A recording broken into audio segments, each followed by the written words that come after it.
Exulona, Exulona, motirelo dele bara, bara mirele, Exunan que uau, Exulona, Exulona, motirelo dele bara, bara mirele, Exunan que uau, Exulona. Exu vem chegando, ele vem por um caminho. Exulona, motirelo de Lebara. Ele vem muito contente, dançando.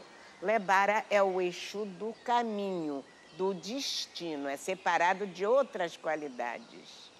Baramurele, Exulonanqueuau, eu te saúdo, eu tô feliz, porque você está chegando para nos divertir, para dançar com a gente.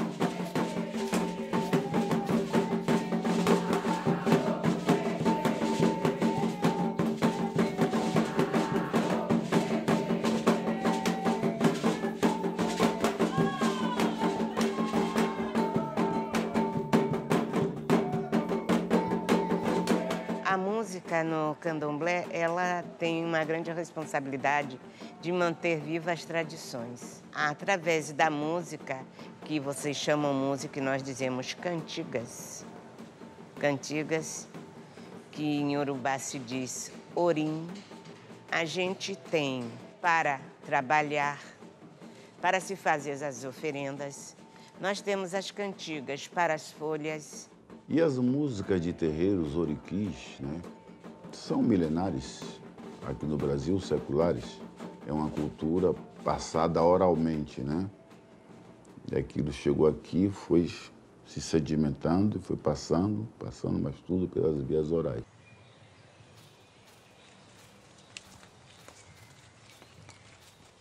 Oba, laru, Exu, cocô, eu tô bem, oba, laru,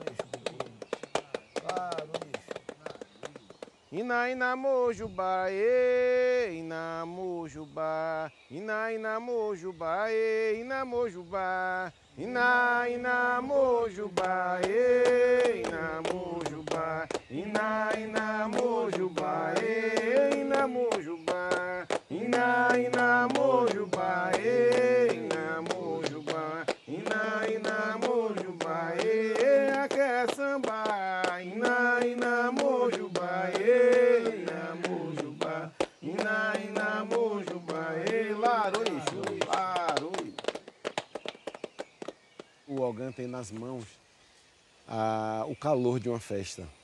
Se ele é inteligente, ele sabe manter o nível, eu digo que é de 8,5 a 10, que é o candomblé quente o tempo inteiro. É aquele candomblé onde você sente a presença do orixá, as pessoas se emocionam, os santos vêm, as pessoas bolam, as pessoas choram. Eu deixo de fazer qualquer outra coisa para estar louvando meus orixás, sabe? É uma satisfação imensa. Ser Ogã para mim é satisfação, é prazer. A importância de Ogã, para mim, na minha concepção, é isso aqui, o que eu gosto de fazer. Atabaque. Encorar atabaque, a responsabilidade de cantar por orixá, de tocar por orixá.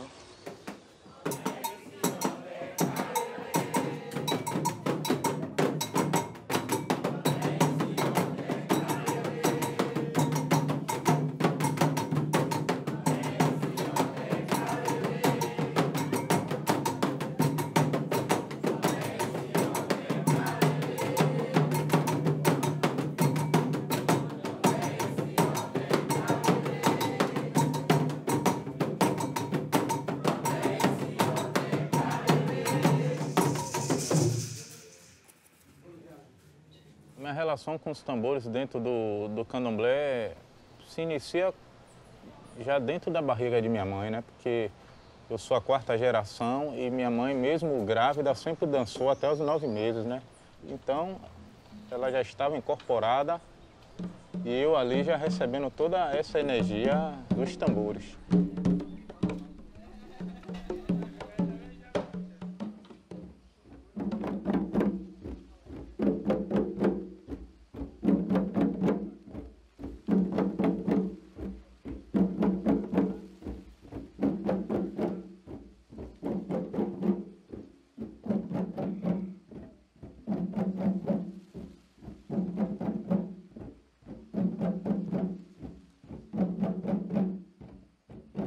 quando eu fui para a primeira aula do Rum Alabê, eu não parei mais, porque era um lugar onde eu me sentia em casa, onde eu me sinto em casa.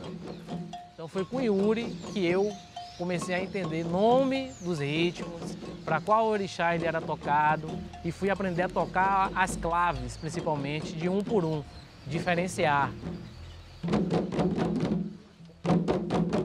O projeto se inicia entre o ano 2000 e 2001, ali no finalzinho. Primeiro com o intuito de a gente preservar os ritmos do candomblé. Lá na frente a gente colocava os atabaques e convidava as crianças e adolescentes da comunidade para tocar com a gente. Cada dia que a gente se encontra para tocar e chega uma criança de 3 anos de idade, sabe? Chega uma pessoa de 80 anos para tocar, todo mundo junto, aprendendo junto. Hoje o Rum Alabê eu tenho como amor no meu coração e assim, o atabaque quando toca me contagia, sabe? É uma energia que vem de baixo que só você mesmo pode sentir para poder saber, sabe? É muito emocionante mesmo, é contagiante. Isso, de novo. Começa a tocar de cá. Já consegui um.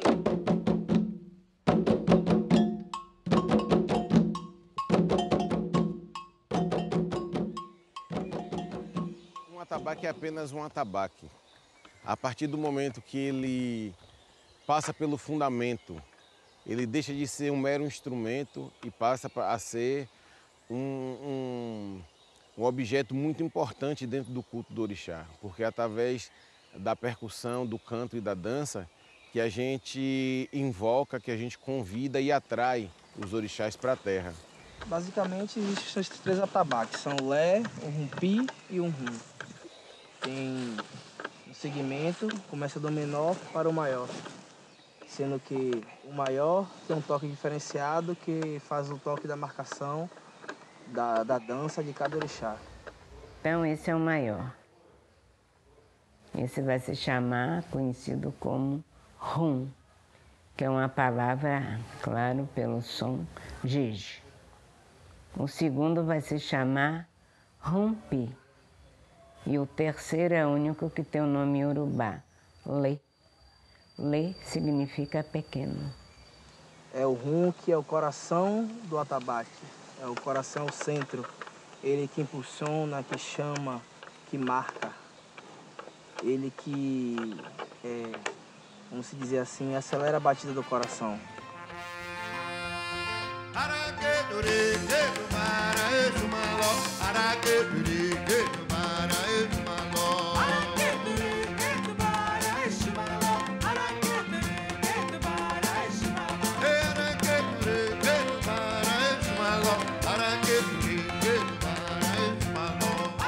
Na abertura do meu show, eu começo a mostrar as minhas origens. Eu estou cantando o meu oriqui, eu estou cantando o meu ancestral. Então, eu começo a cantar para um orixá de uma nação, canto para orixá de outra nação e canto para Exu, que é o condutor, o comunicador.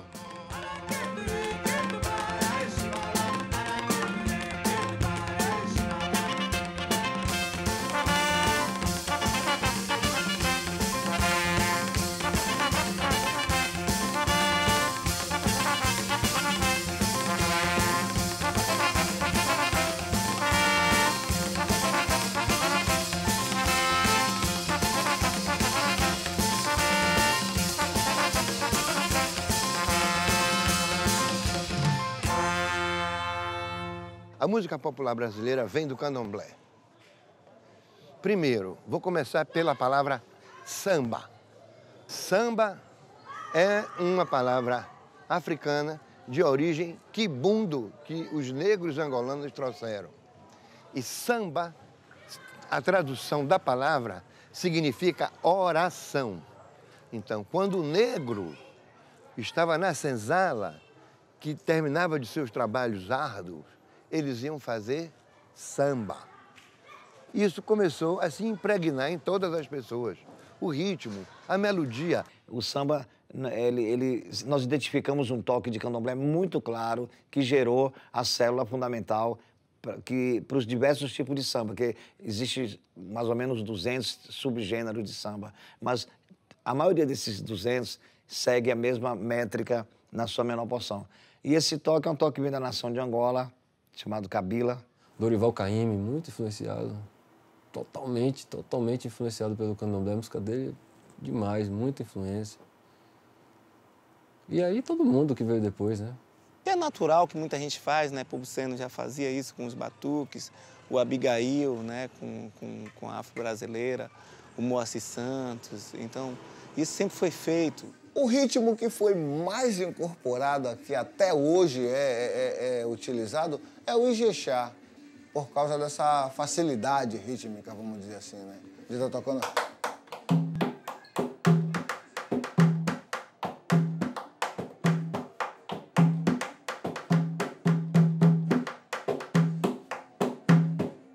Aí teve o grupo Tincoãs, né, que contribuiu muito, ajudou muito, né, para que as pessoas entendessem mais sobre esses ritmos que vêm de lá do candomblé, essas batidas.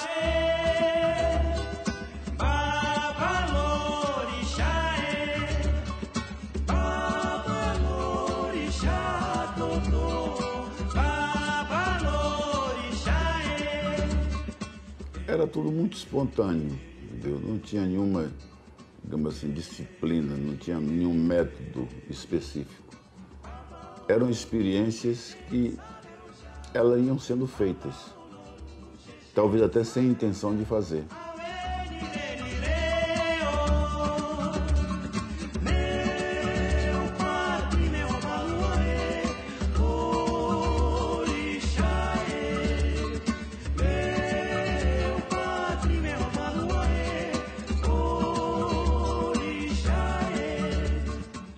Nós não éramos o estranho, o intelectual de fora que foi até a raiz pesquisar e da raiz fazer as suas alterações. Não, nós fazíamos parte daquela raiz.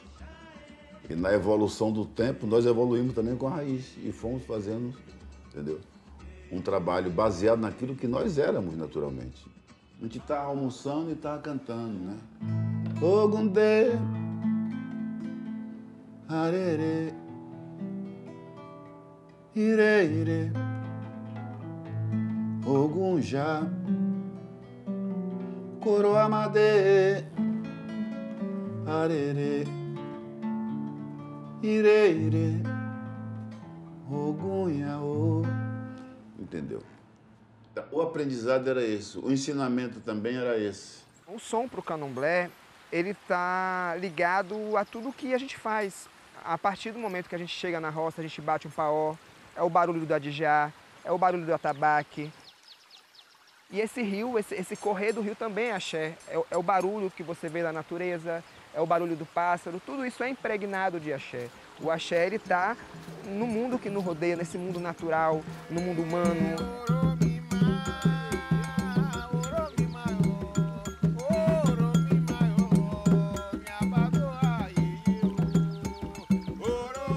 A musicalidade, ela é para o negro uma coisa que vem de dentro. Aquilo é algo que mexe muito. Então, o atabaque, independente de ser religioso ou não, ele mexe, ele tem uma capacidade de mexer. Então, é fazer uma ligação com esse coração que bate bum, bum, bum, bum. E as pessoas estão ali, já vão nesse ritmo, já vão mexendo. Então, essa ancestralidade é uma ancestralidade que está no inconsciente coletivo. Todo mundo ali vai mexer, vai estar junto e necessariamente não pensando na religiosidade, mas a religiosidade está ali dentro também.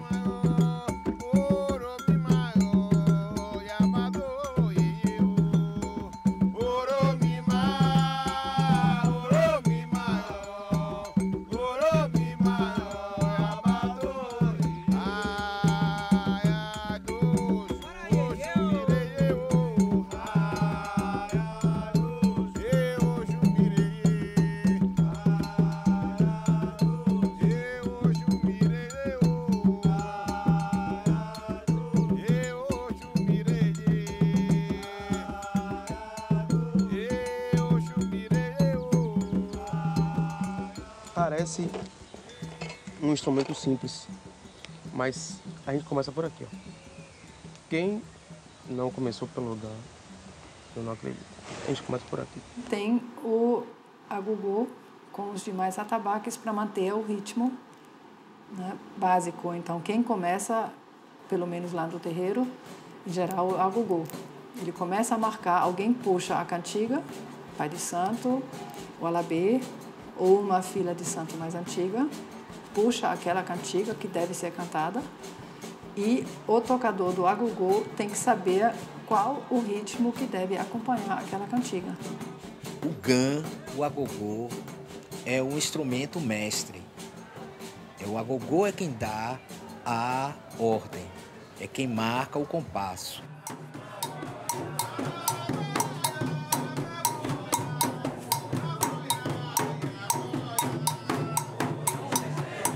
Dá o silêncio. Aí você vê um agogô fazer isso. Esteja onde você estiver, todo mundo vai ficar junto de onde o agogô tocou. O que é que esse subentende? Agogô é um sinal, é um relógio. Então está chamando para dizer alguma coisa. Quando você tem uma clave, por exemplo, você tem um Gã que faz uma clave, você pode olhar que aquele Gã, ele é muito parecido em outros ritmos. Você tem um Gã, aumenta a velocidade de um no alujá ou você vai pegar o Gã diferente no agueré e alguns toques específicos.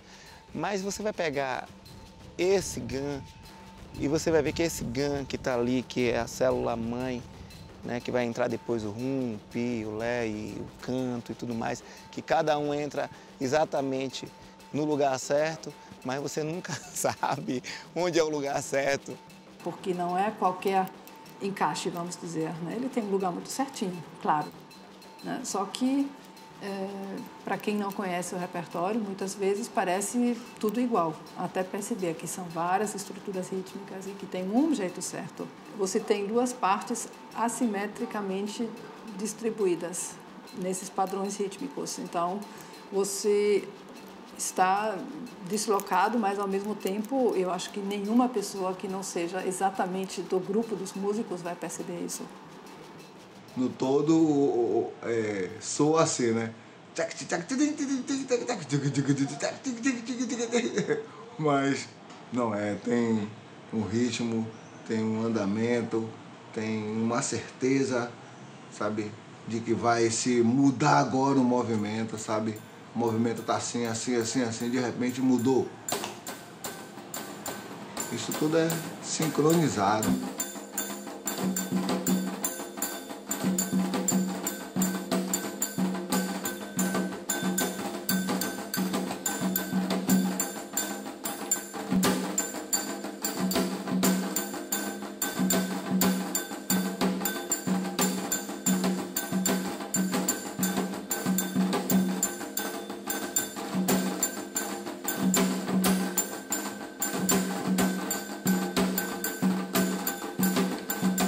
Há quem diga que Ogum, ele chega antes de Exu. Depende do caminho ou do local ou a pessoa que te conta a história. Entendeu? Eu sei que Ogum é o terceiro orixá. Depois de Olodumare, o Destino e o Duduá. Ele é o terceiro. É ele, Ogum, que traz orixá do Orum para o Aie. Ele faz uma corrente com suas próprias vísceras, faz uma corrente de ferro, segura a corrente e manda os outros orixás descer.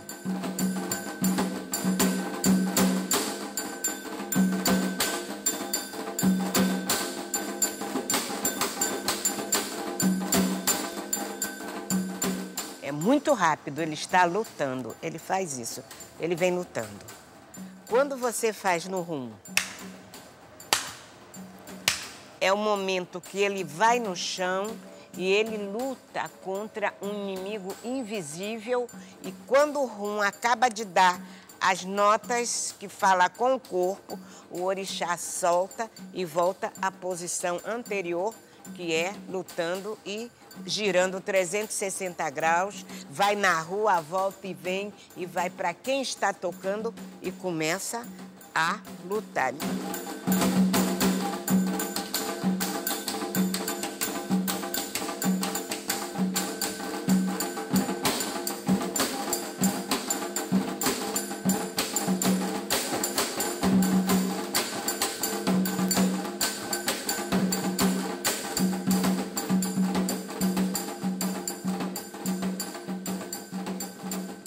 a dança é a expressão e a identidade de cada orixá, ou seja, de cada espírito, de cada vodum ou de cada enquice. Então a dança, ela está estreitada mesmo, ela está junta, ela está ligada ao processo entre a reza, o canto e a manifestação. Então, o que o atabaque faz? O atabaque, ele é o precursor do movimento. O seu som atrai os espíritos, né? O seu som atrai os nossos deuses. É muito difícil dizer quem comanda quem. Eu prefiro ficar na dúvida.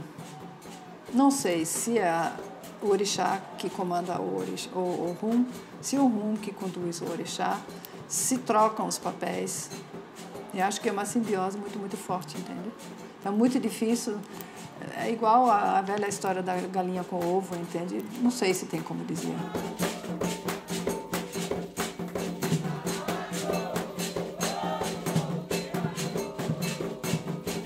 O movimento do vento de Yansan, a partida para a guerra de Ogum, né? O galopar da dança de Oxóssi, que é muito lindo isso, né? O catar da dança de Oxalá. Então, cada um tem a sua maneira de se mostrar. Que elemento da natureza ele rege. Obá quer dizer rei. Aie quer dizer terra. Olu quer dizer dono ou senhor. O rei senhor da terra. É o que quer dizer Obaluayê. Quando o Obaluayê pisa na cuia, ele pisa. Quando o rum fala mais alto, ele pisa com mais força no chão. Ele tem uma energia maior de macerar a terra, de amassar a terra, que é o elemento dele, né? O Apoenigé é o ritmo característico, né? Para a dança de Omolu, né? O Obaluayê.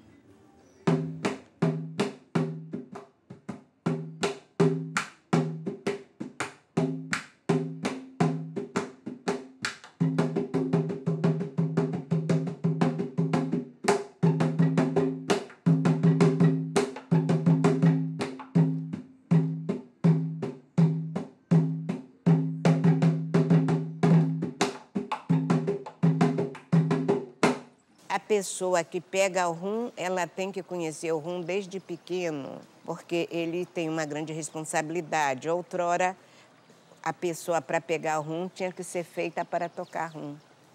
Não era qualquer pessoa, porque o rum é o tambor principal, é a cabeça do Pai de Santo, ele está sempre guardado. Não é qualquer pessoa que vem da rua ou que pode chegar e tocar. Só pessoa credenciada. E, às vezes, eles não deixam ninguém tocar aquele tambor. Na Casa Branca, ninguém toca. Pode tocar rumpilê, mas o rum não. O alabê, a função dele, ele é conservador, sacerdote dos atabaques e dos toques. A função dele é cuidar dos atabaques, é tocar, é saber cantar. Na verdade, o alabê ele tem que ser completo. Ele tem que fazer tudo, saber tudo. Ele é como se fosse a mãe de santo. Porque o alabê é quem toca. É o alabê que tem uma energia, é o alabê que tem um poder daquele som sair para invocar o orixá. E o ogã, ele pode ser um ogã chamado de alabê, mas a função do alabê é o chefe da orquestra. Então a diferença só é essa, muita gente associa alabê, ogã, mesma coisa. Não discordo. Mas esses pequenos detalhes que eu falei a vocês é que diferencia.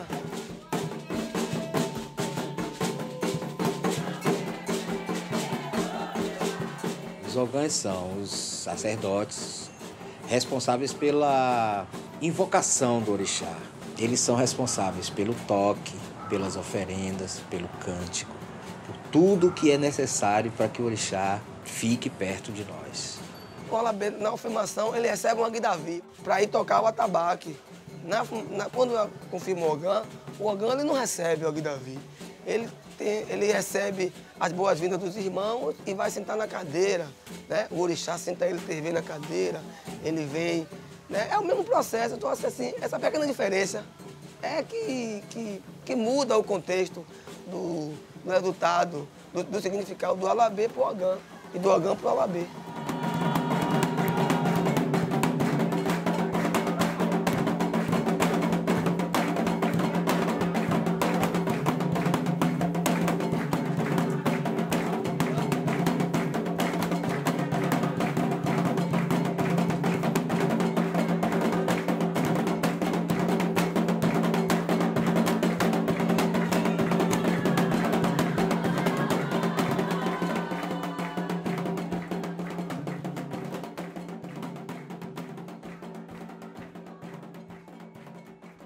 Aqui é agbé, agbé, que é a cabaça. E os tocadores de agbé chama-se, que eu aprendi, esses que são os verdadeiros alabé.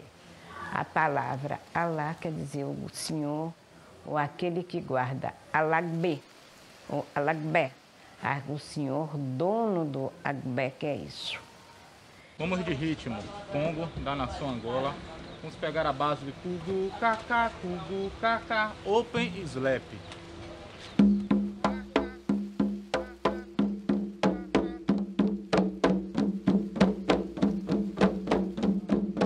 Mesmo o projeto Rum Alabê não tendo o objetivo de formar alabês direto para o terreiro, né? A gente já tem uma geração aí já de uns 20 a 30 alabês, já que alguns já estão até dentro do terreiro, já fizeram obrigações, já tocam. Quando eu entrei, eu não sabia tocar quase nada.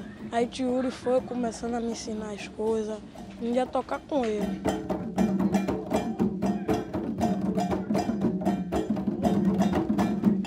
Ele me deixou equilibrado, me deixou eu menos zangado na minha escola e mais feliz. O projeto é justamente para abraçar a criançada da comunidade. É um meio de comunicação, de educar as crianças, de poder interagir com os mais velhos. O candomblé em si é cultura e não só a musicalidade. A responsabilidade também que a criança já começa a ter a visão desde cedo.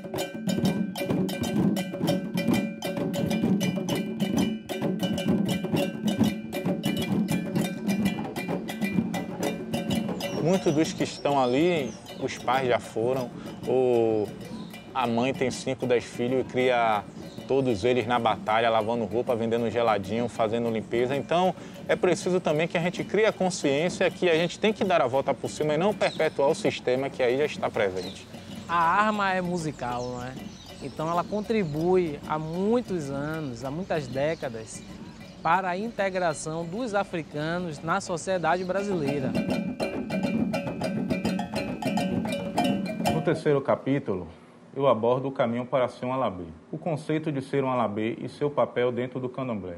Começo fazendo uma reflexão sobre qual seria o papel do alabê dentro do terreiro do candomblé, a aprendizagem dentro do terreiro do candomblé, e trago também a dificuldade do ensino dos atabaques, sendo esse um dos questionamentos da minha pesquisa, tendo como foco o ensino através da figura do alabê, paralelo ao desenvolvimento do projeto Rum Alabê dentro do terreiro do Gantoa. Acredito que seja a primeira vez, não tenho certeza, que um alabê, né, apresenta o trabalho de dissertação e se transforma, tudo indica, num mestre em etnomusicologia ou em música. Né? De modo que o que você diz no início, né, o que você repetiu várias vezes, desde o título, o alabê entre terreiro e mundo, o sujeito que é o evocador do sagrado e a arte de tocar o atabaque, você está fazendo agora um terceiro movimento, né? Que é o alabê, que não só evoca o sagrado, produz, desenvolve a arte de tocar o atabaque, mas transita por um espaço institucional, que é um espaço importante de poder, né? De trânsito, né? De produção de novos sentidos e também de novos sujeitos. Aqui os alabês do Gantóis, foto da década de 30. Da esquerda para a direita, Amozinho Assobá de terno e boné, o senhor Walter, Alexandre e seu pai Hugo, Eduardo e o filho Vadinho, boca de ferramenta. Trago aqui, nesta foto, Dudu tocando o lé, o atabaque pequeno, Hélio tocando o rumpi, o atabaque médio, e Vadinho tocando o rum. Esse trio, sem dúvida, foi o trio que revolucionou muito do que a gente toca hoje no candomblé. E aqui trago o Gamo. Gamo, que, sem dúvida, é um dos grandes responsáveis por essa pesquisa. Ele que foi o mestre que me ensinou a tocar, desde pegar na mão e explicar como é que você tem que tocar, como é que você tem que tirar o som do atabaque. Sem dúvida, se não fosse ele, com certeza, hoje eu não estaria aqui nesse momento. Trago em seguida também Gabi. E ambos vieram perpetuando isso que eu posso chamar de um novo ciclo, né, que influenciou várias gerações de percussionistas. né, ser do candomblé e ser o percussionista, essa possibilidade de atuar como músico. O Gabi hoje é um dos grandes músicos e percussionistas reconhecido em todo o Brasil, levando a arte de se tocar o atabaque em orquestra, em trabalho solo e também dentro do candomblé, um grande representante da cultura. É um caminho que já está ali, já está traçado, né?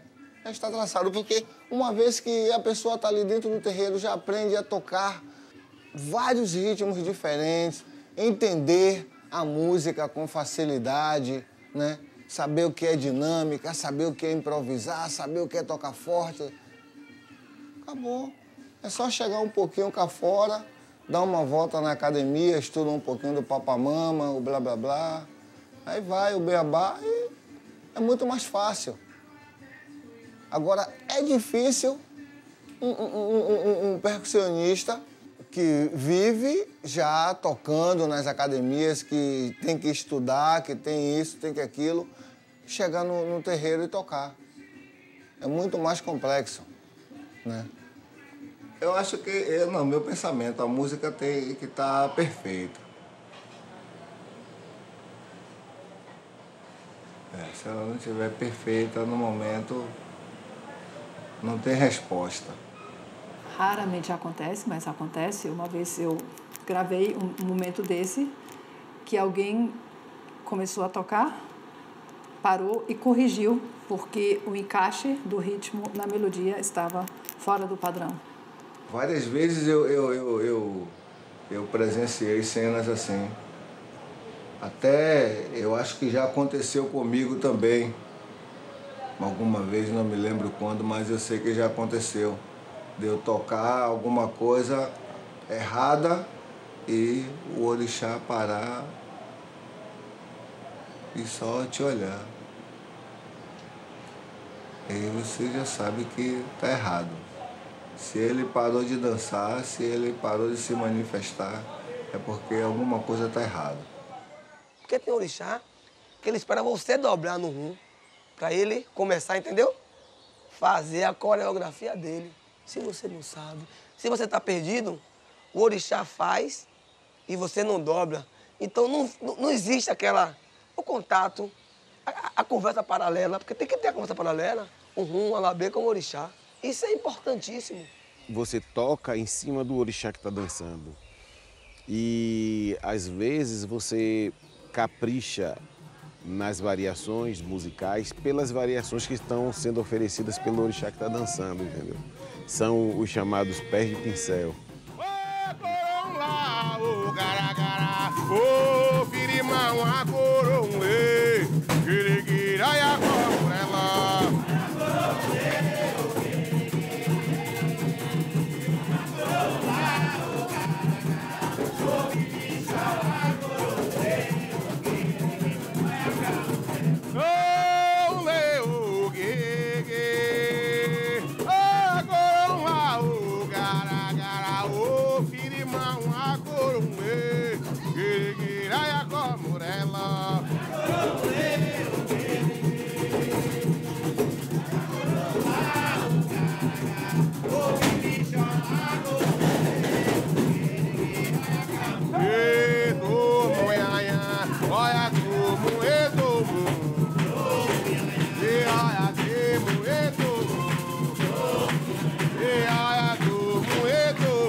Nem tudo no candomblé é o momento de cantar.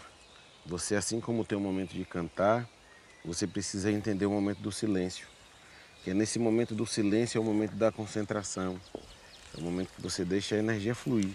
Porque se você fica cantando o tempo inteiro, perde o motivo real da hora de cantar. Você tem que saber o momento de cantar e o momento de encantar. Então são momentos distintos onde você deve deixar o silêncio tomar conta.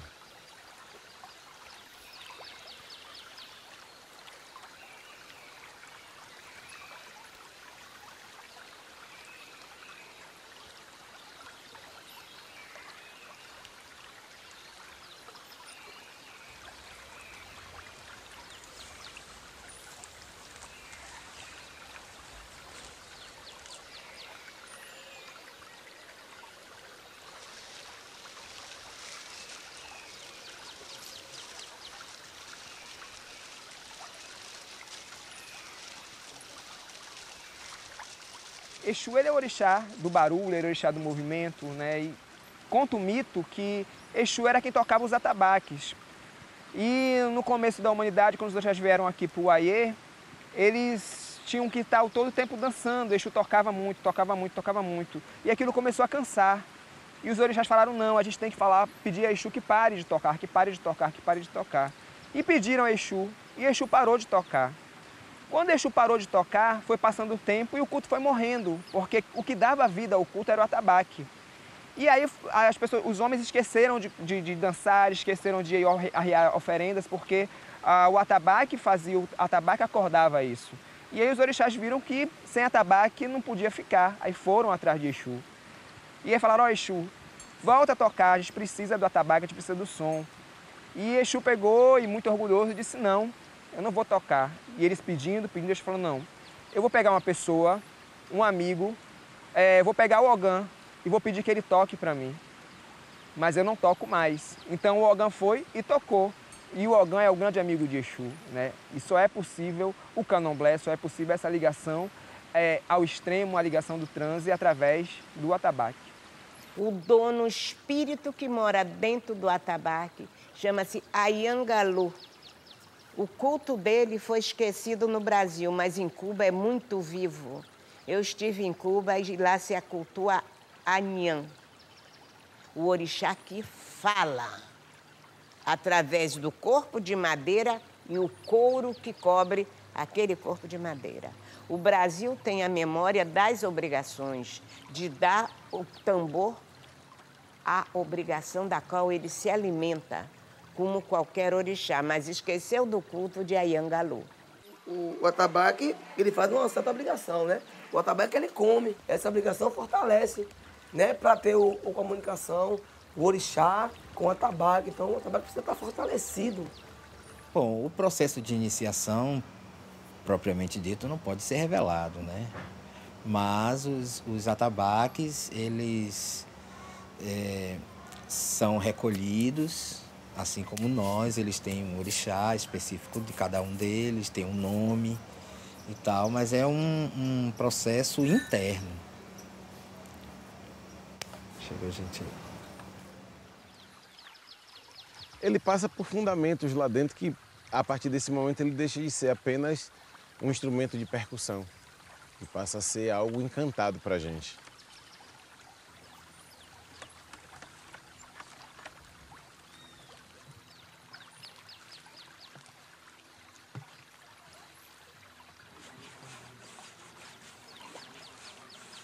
No som, a gente vai de afinação.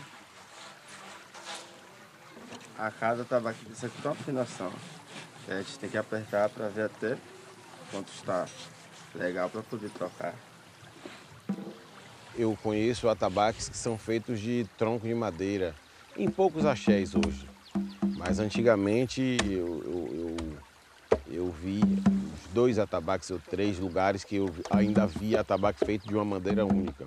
Se faz uma obrigação na árvore, primeiro você faz a oferenda, depois você corta o pedaço que você vai usar, senão dá errado.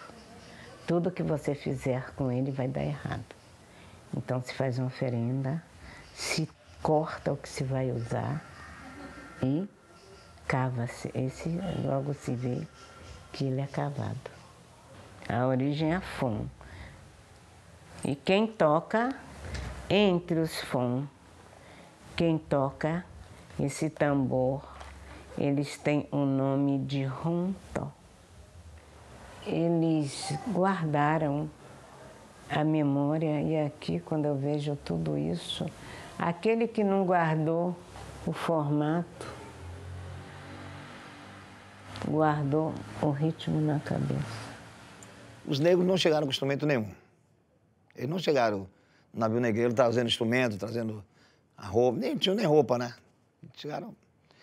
As pessoas imaginavam e começavam a construir o atabaque, que ele passou a ser padrão. Ele foi observado de algum tambor, na minha opinião, de origem árabe também.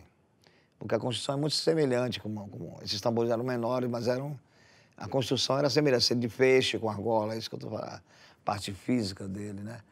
temos vários tipos de atabaque, né? Muitos dizem que fazia antigamente um tronco de árvore, só faz dar um ângulo nele por fora, se determinava um atabaque. Ou na época um tambor, né? Que toda origem é tambor.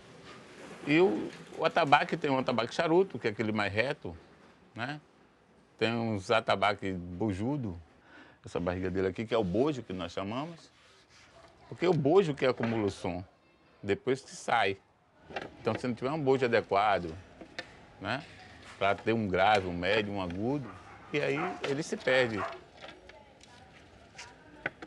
Eu tinha o quê? 7 anos. Nossos pais já nos levavam para a oficina para aprender. Infelizmente hoje não tem mais isso, né? Então a gente aprendia a fazer primeiro as ferragens, que era abrir rosca, fazer os parafusos, os aros, para depois em si os atabaques.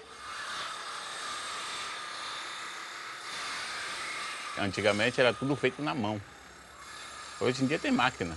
Essa. Desenvolvida até por nós mesmos, essas máquinas. Mas antigamente tudo era na mão grande.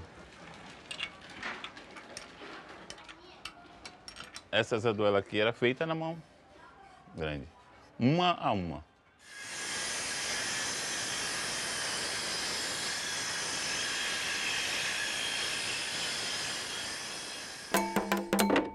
A gente acerta a boca.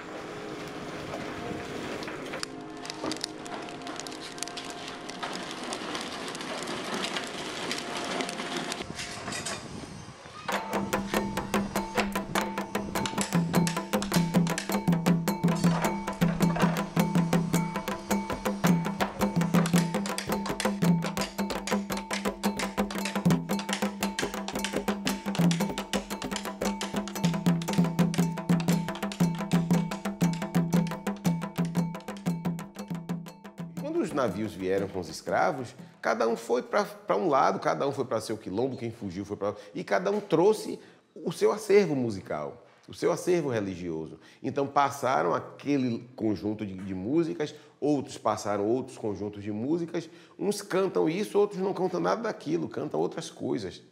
Eu chamo esse capítulo de Acordo da Senzala, que eu acredito que aconteceu, que é assim, você está num espaço, num lugar em que tem escravos em situação precária, né?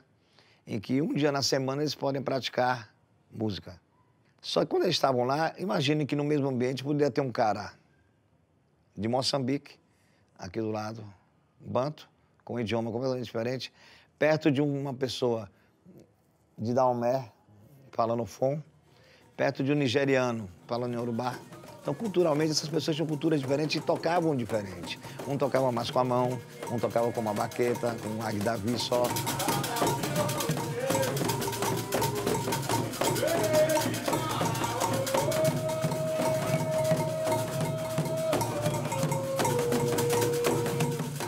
Eu sempre que olho, desde a nação, as nações mais conhecidas, o Jeje, o Queto e Angola, até quando eu vou ver alguma coisa relacionada aos eguns, o babá, e eu observo a música, eu percebo que tem uma combinação de várias nações, de várias influências africanas. Não existe nenhum candomblé puro, não existe nenhuma nação pura. Me perdoe, do ponto de vista musical, não tem como ser.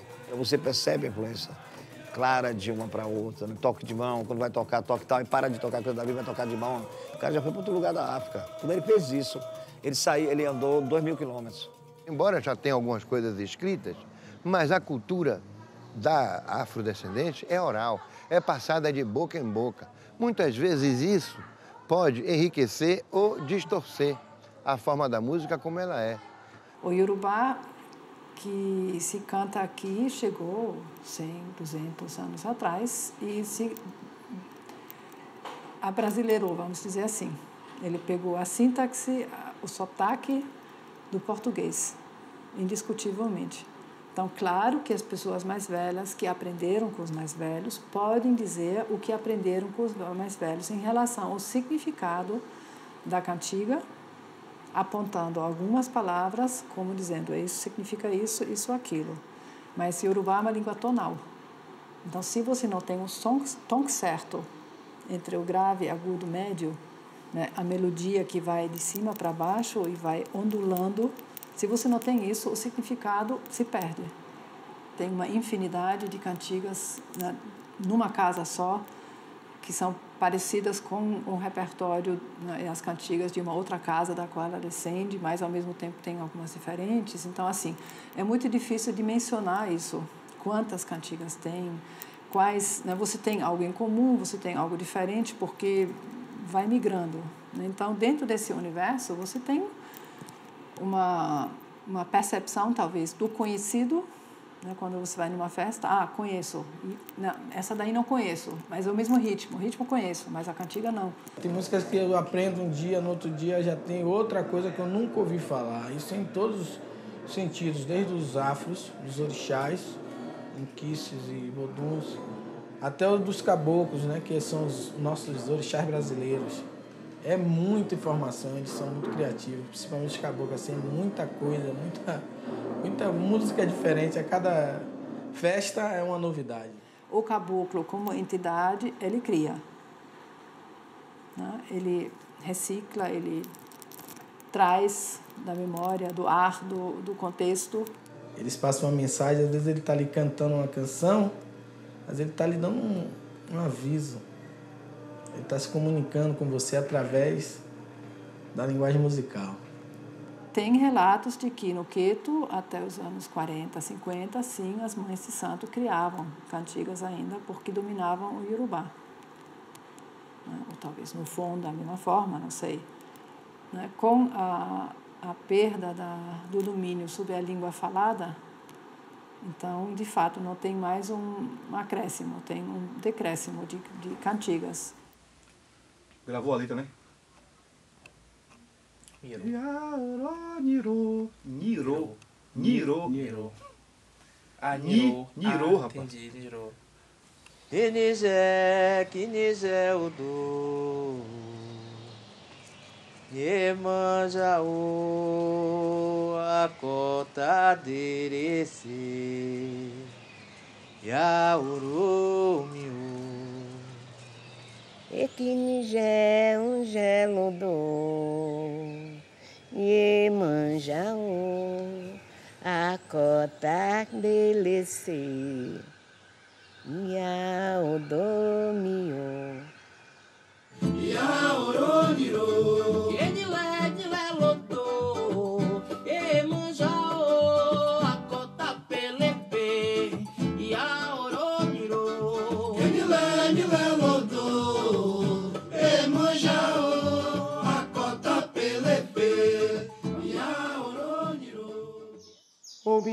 Ô menina, iê, Oxum da mina. Aí as pessoas corrigem. Não é ô menina, não, é oromina. Mas é ô menina mesmo. Omi, água, ni, produz, e não fogo. Que a água produz fogo, que é quando a água cai da cachoeira, que bate na pedra, que bate na terra, que produz a eletricidade que queima e que dá choque. Entende? Então, eu não sei até que ponto isso é tão salutar para a religião, a gente tentar esse saber o que é e tentar corrigir de uma maneira errada. Aí termina modificando. Então, quando eu digo que nessa cidade todo mundo é do Oxum, eu estou me relatando a um oriqui de Oxum, sabe? Eu não preciso cantar a música de candomblé de Oxum e cantar na linguagem iorubá, que ninguém vai entender. Sabe como é que é? Então eu digo homem, menino, menina, mulher. Toda essa gente irradia magia.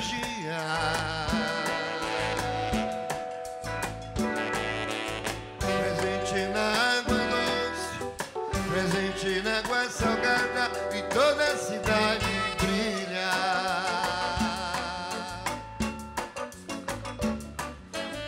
Presente na água doce, presente na água salgada, e toda a cidade brilha.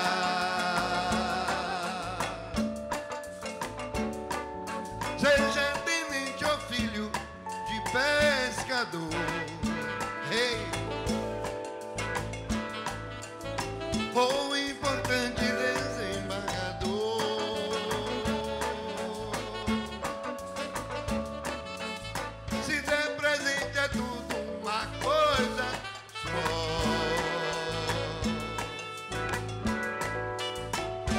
onça que mora na água não faz distinção de cor e toda a cidade é coxo. Nos terreiros não existem notas, né? Não existe esse estudo de notas, de afinação. Ela não é só uma música, ela é um espaço sonoro onde acontece um ritual, a trilha sonora do trânsito.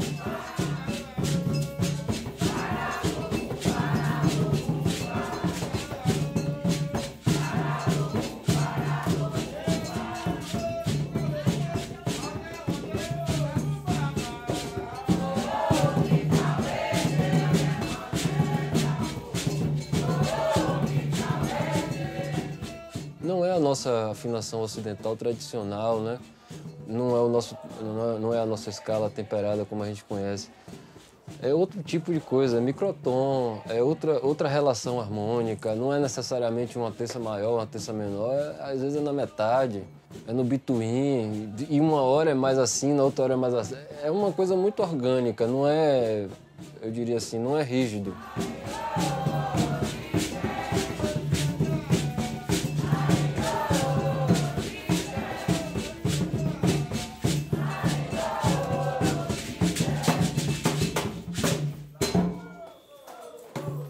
Tem um trechinho aí que alguns não conseguem alcançar e dá uma desafinada. Não tem problema, fica bom também. Porque aí vai subir, aí tende. Mas no bolo fica legal, porque isso é natural também, entendeu? Não precisa ficar também uma coisa muito perfeita assim, porque senão vai perder também a coisa real do candomblé, entendeu?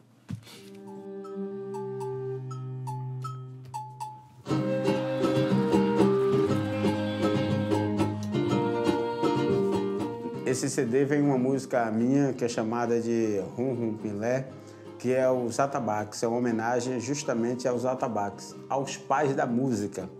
Os atabaques que me chamam, não sei de onde vem, não sei se é de Oxóssi, não sei se é de Omuru. Os atabaques que me chamam, não sei de onde vem, porque quando eles tocam, né, eles podem estar suando em um quilombo, pode estar suando numa mata, pode estar suando dentro do terreiro de candomblé. A intenção dos atabaques é justamente chamar os nossos espíritos, os nossos deuses. Os atabaques que me chamam vieram da África. É a energia dos atabaques que chama os espíritos pra gente. Né? Então, os atabaques, eles são os que cantam, os que falam. Você evoca momentos daquele orixá. Aí, em dado momento, ele vai chegar ali.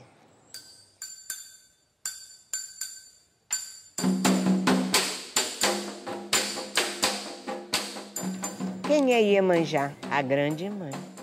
A mãe de todos os orixás. Então, quando você canta para ela, claro que a maioria dos orixás vem atender ao chamado de sua mãe. Existem cantigas específicas de Iemanjá que exatamente fala sobre ela ser uma mãe e que naquele momento ela não tem um filho para ficar de junto dela. Aí, dificilmente, se você estiver numa roda de candomblé e estiver dançando, e se estiver concentrado naquele momento, dificilmente você não vai entrar em transe.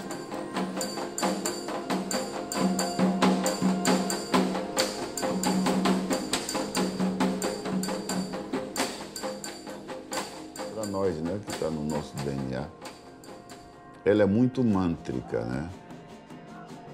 O toque do rum, piolé e o gan. Esses 4 instrumentos, eles formam um corpo sonoro, e penso eu, que ele tira você do seu eu e te põe em contato com o id freudiano, que é a sua parte cósmica, né? Agora, o despoletar do fenômeno é através daquilo. Tac, tac, tugudum, tac, tugudum, tac.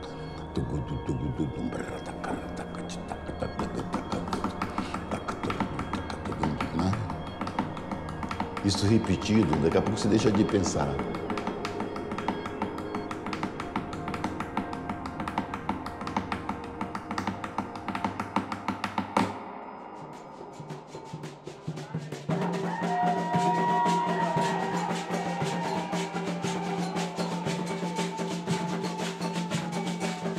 Eu acho que esse tipo de música, esse tipo de toque, quando ele é invocado, quando ele é tocado, ele sempre vai conectar com um tipo de energia, não importa onde você esteja, dentro ou fora do terreiro. Eu acredito nisso piamente, independente de uma ligação extremamente religiosa. Isso tem a ver com energia mesmo, com energia, com conexão. Eu acredito que música é partícula, acredito na música conectadiça com física quântica, eu vou nessa direção também muito. Eu acho que a música, como partícula, ela pode chegar nas pessoas por outros meios, não necessariamente só auditivos.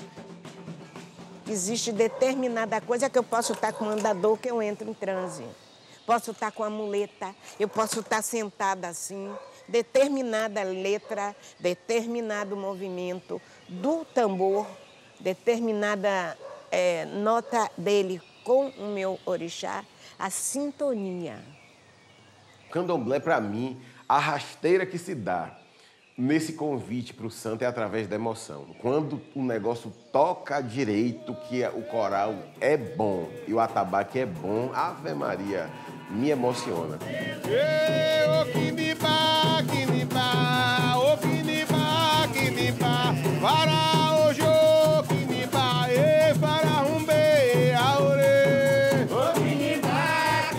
O som do atabaque, do agogô, da voz, da palma, do chequeré, do pé batendo, a pulseira do iaô ajudando na percussão, o chiar da chinela, tudo isso é som. E tudo isso faz um contexto geral, global, que induz e que atrai o orixá pela beleza, pela vontade de cantar, pela energia que dá em você cantar, soltar a voz, fechar os olhos, você entra em conexão direta com o orixá. Isso é muito bonito para quem sabe sentir, para quem sabe ver esse tipo de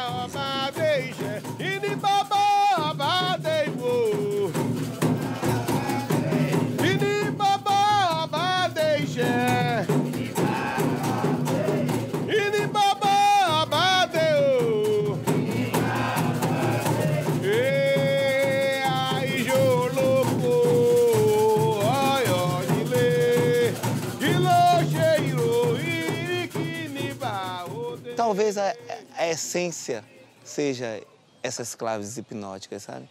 Isso traz a dança, isso traz o movimento, e isso traz a ligação. Então é através da música, é a força da música que faz a ligação com o todo.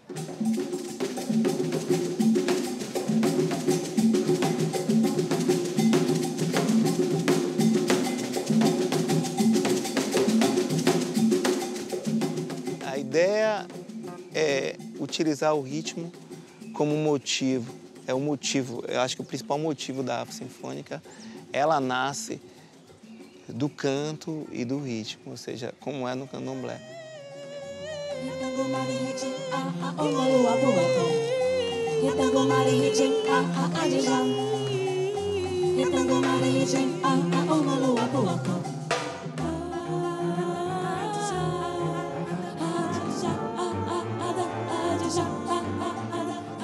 Que realmente eu e a Orquestra Afro Sinfônica, a gente busca é enaltecer, mostrar o brilho, né, a força que tem o candomblé, sabe, artisticamente. E aí sim as pessoas podem ir lá e vai encontrar o sagrado. Mas naquele momento ali nós somos artistas que estamos enaltecendo, sabe, a cultura.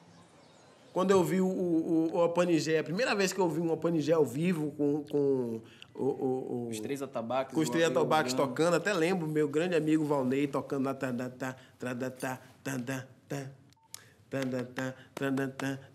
E na minha cabeça veio. Ciente da força e do poder da cura que fecha o seu corpo.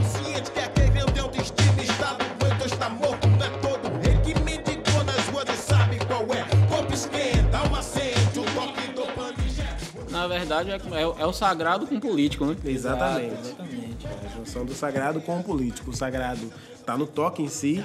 Combate com remédio certo, dose de informação, livre certo, sempre perto, político contaminado pela cleptomania. E o político tá na sigla que a gente criou, que é a Organização Popular Africana Negros Invertendo o Jogo Excludente. Opanigé.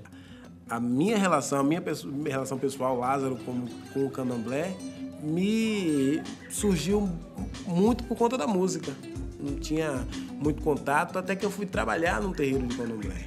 O que me instigava a acompanhar o ritual era justamente a música que chegava no escritório. Eu digo, não, eu tenho que sentir como é que funciona isso. Se quer testar sua fé, vai ter que ver como é, ver se é isso que quer, toque do rumpilé. No meu caso, já foi por uma questão de ancestralidade mesmo. A minha militância quanto um afrodescendente me fez buscar a minha cultura em si, a minha cultura como um todo. Só me envergonho se achar que tá perdida a causa. Não vou baixar a cabeça enquanto o tempo passa e vai levando o tempo da minha vida assim de graça. E o tempo que se vai, sei que não volta mais. Temporariamente, simplesmente eu peço paz e corro atrás. É sem cessar, sou seguro, empunhando a coragem, derrubei mais um. É impossível negar a importância de eu estar aqui na universidade, né? Para o meu povo negro, para o povo do candomblé, né? A gente sai desse exotismo, né? Como a nossa religião foi vista por muitos pesquisadores, e aí agora a gente está nesse trânsito, né, da gente mesmo, da comunidade, falando do nosso processo. Então é super importante, já que temos uma classe tão multi, né? O processo de estar escrito ali na partitura são simples detalhes, certo? Para quem não está imerso nesse universo, o importante é que compreenda o ritmo. Uma bolinha preta, né? Ali, né? A bolinha preta, open. Essa notinha aqui, ó.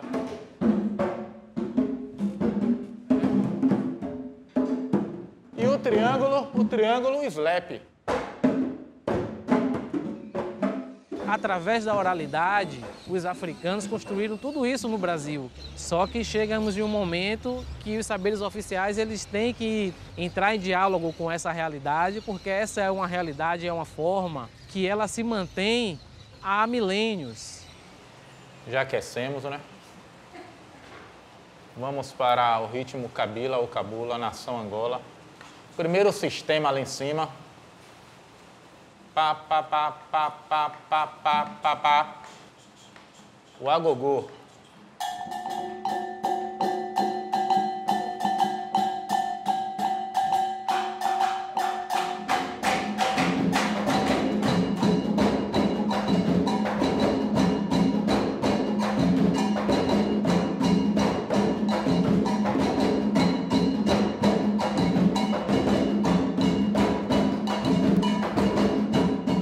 Você tirar os ritmos do candomblé, da música brasileira, o que é que vai sobrar?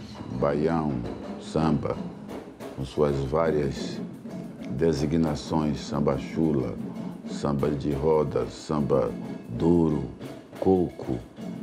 De tudo que vem, você vai pegar a célula de cada segmento musical desse, ela está num toque de candomblé.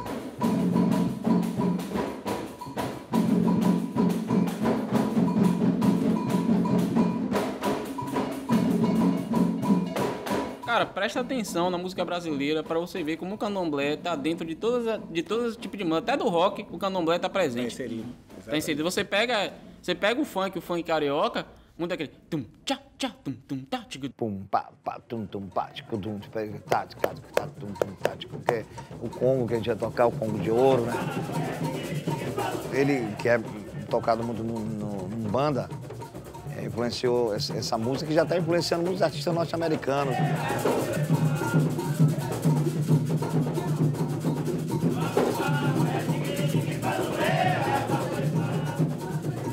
A música negra é baseada na repetição. Se você pega um disco de James Brown, ele vai pegar aquela célula rítmica e vai repetir durante 6, 7 minutos e vai evoluir em cima daquilo.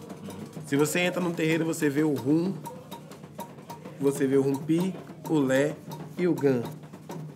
O rumpi, o lé e o gan, eles vão fazer aquela repetição e o rum vai evoluir em cima daquilo. Vai fazer um solo. E o que o Fela Kuti, que James Brown, o que o rap faz, já era feito há muitos anos. É você criar uma música, você criar um conceito rítmico em cima de uma repetição e evoluir em cima daquela repetição. Toda vez que você toca música de matriz africana, ela é estruturada a partir dos desenhos que são gerados pela percussão. Então, esse sistema é um sistema natural, que você aplica, a gente aplica no samba naturalmente. Você vê quando vai tocar um violão de samba, ou João Gilberto, que você vê que é quase um tamborim. Isso é natural, isso ninguém está inventando. É como a série harmônica, né? Isso ninguém inventou. Isso é uma característica da música de matriz africana, né? Que ela é aditiva, ela não é divisiva. A barra de compasso não era um fato no estudo dessa música, né? Os padrões são a partir de padrões rítmicos.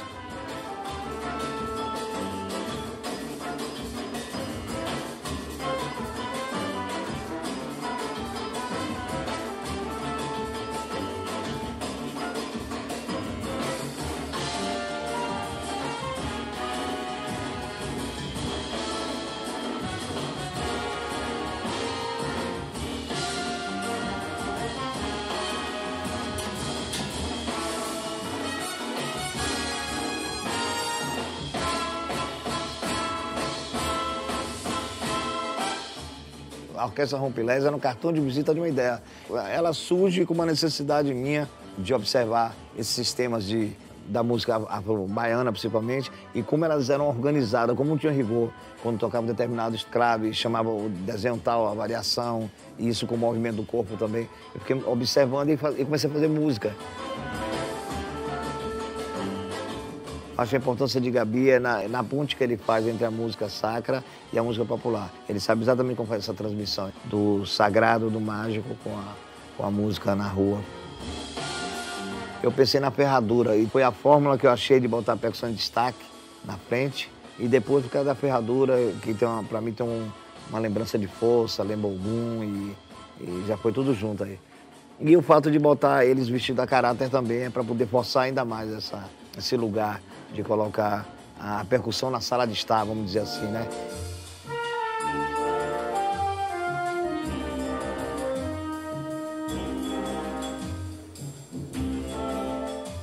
Embora a música do candomblé tenha influência na música popular brasileira, sabe? A sociedade em si não respeita a cultura e a religião do candomblé. Eu levei um CD numa loja lá em Brasília, CD nosso, e botei lá pra tocar, né? Deixei na loja lá. E aí tinha um carinha lá do rap lá. E ele ouviu aquilo e ele ficou extremamente chocado, assim. Sabe? Ele achou que a gente tava promovendo satanismo. A própria comunidade do rap, uma parte dela, não aceita a gente de jeito nenhum. Não aceita o fato do trabalho que a gente faz, assim. Eles batem de frente, eles acham que o que a gente faz não é rap, eles acham que o que a gente faz é macumba. O que faz com que a gente bata de frente é justamente isso. A gente pede respeito ao axé. Se a gente respeita Jesus, você tem que respeitar o axé. Exatamente. Eu já fui convidado várias vezes para gravar percussão no disco de artistas que falaram para mim, olha, não toca ritmo do candomblé, não. Sabe? E eu falo, tá, tudo bem, mas pode tocar esse tambor aqui? Pode. E eu tocar ritmos do candomblé dentro do disco dele e já foi. Ele nem sabe que é do candomblé, só eu sei. E aí, ficou legal? Pô, tá um swing massa, velho.